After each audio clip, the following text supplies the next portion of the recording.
ছয়গাঁৱত বেচৰকাৰী সামাজিক প্ৰতিষ্ঠান গ্ৰামীণ চাহাৰাৰ উদ্যোগত বহুপাক্ষিক কৃষি বিকাশ সন্মিলন অনুষ্ঠিত।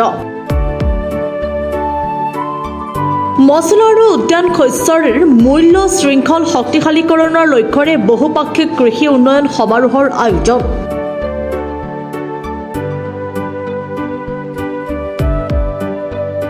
গ্ৰামীণ চাহাৰাৰ পশ্চিম ধুলিস্থিত CFCত বহুপক্ষীয় কৃষি উন্নয়ন সমাৰোহত অনুষ্ঠিত এই অনুষ্ঠানত আদৰণি ভাষণ আগবঢ়াই আৰম্ভ কৰে অনুষ্ঠানৰ সচিব শৰৎ চন্দ্ৰ দাসে।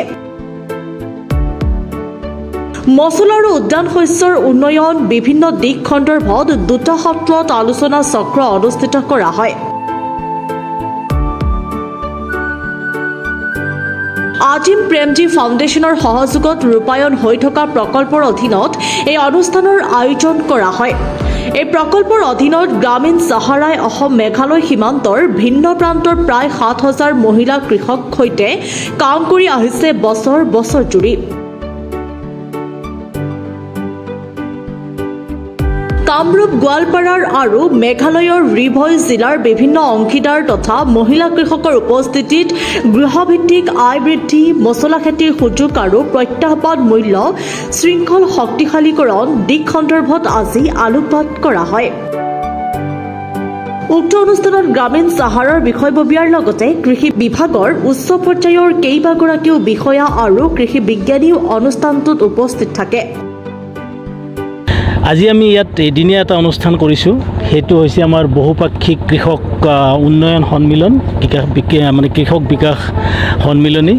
আৰু ইয়াত আমাৰ বিভিন্ন অনুষ্ঠান বিভিন্ন অঞ্চলৰ পৰা আমাৰ কৃষকসকল আহিছে, তাৰ লগতে আমাৰ বিভিন্ন বিভাগৰ পৰা আৰু বিভিন্ন অনুষ্ঠান প্ৰতিষ্ঠানৰ পৰা বিভিন্ন ধৰণৰ বিষয়াসকল আহিছে। আৰু আজি ইয়াত আমাৰ কৃষি সম্পৰ্কে আলোচনা হৈছে। ইয়াত আমাৰ কেইবাটাও আমি ছেশ্যন ৰাখিছোঁ ইয়াতে। আৰু আমাৰ এই যি ইয়াত উদ্দেশ্য, আমাৰ যিটো বহুপাক্ষিক যিটো কৃষক সন্মিলন আমি পাতিছোঁ, ইয়াত আচলতে আমি এই কৃষকসকলৰ লগত আজি বহুত বছৰ ধৰি আমি কাম কৰি আছোঁ ইয়াতে।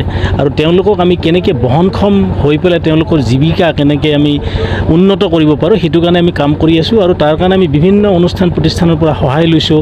আমি ফাইনেন্সিয়েল ছাপৰ্ট পাইছোঁ, আমি ডিপাৰ্টমেণ্টৰ পৰা টেকনিকেল ছাপৰ্ট পাইছোঁ, বা ফাইনেন্সিয়েল যিবিলাক ইনষ্টিটিউশ্যন আছে তেওঁলোকৰ পৰা ফাইনেন্সিয়েল ছাৰ্ভিচ লৈছোঁ। আৰু এই সকলোবিলাক সামগ্ৰিকভাৱে আমি আনি পেলাই এঠাইত যোগ কৰি পেলাই আমি এই মানুহবিলাকৰ লগত কাম কৰি আছোঁ। তাৰ লগতে তেওঁলোকৰ যিখিনি উৎপাদন আমি কাৰিকৰী দিহা পৰামৰ্শ দিয়াৰ লগতে তেওঁলোকৰ যিখিনি উৎপাদিত সামগ্ৰী, সেই গোটেই সামগ্ৰীখিনি আমি এক ঠাইত একযোগ কৰি পেলাই সেই গোটেইখিনি আমি বজাৰত নিয়াৰো ব্যৱস্থা কৰিছোঁ। গতিকে এতিয়া আমি সেই কাৰ্যটো চলি আছে।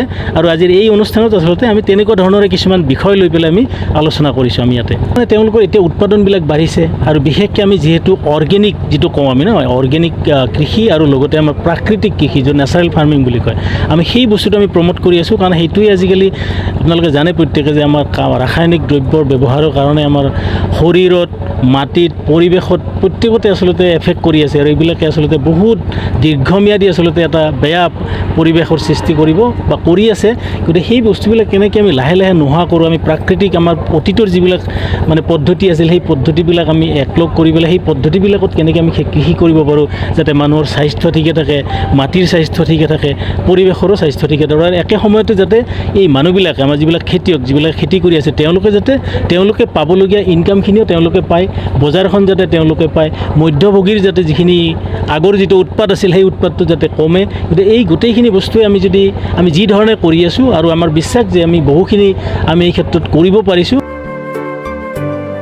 ছয়গাঁৱৰ পৰা আহমদ আলীৰ ৰিপৰ্ট, প্ৰাত টাইম ডিজিটেল। শদিয়াৰ পৰা ধুবুৰীলৈ, বৰাকৰ পৰা ব্ৰহ্মপুত্ৰলৈ সকলোৰে মাজত চিনাকি এটা নাম প্ৰাতঃ টাইম। থলুৱা ভাষা, কৃষ্টি আৰু সত্য বাতৰিৰ আধাৰত প্ৰতিষ্ঠিত খবৰ প্ৰাতঃ টাইমৰ প্ৰতিটো বা বাতৰি পুংখানুপুংখভাৱে চাবলৈ Facebook, YouTube, website, Twitter, Instagram আৰু ব্লগাৰ পেজত লাইক আৰু ফ'ল' কৰক।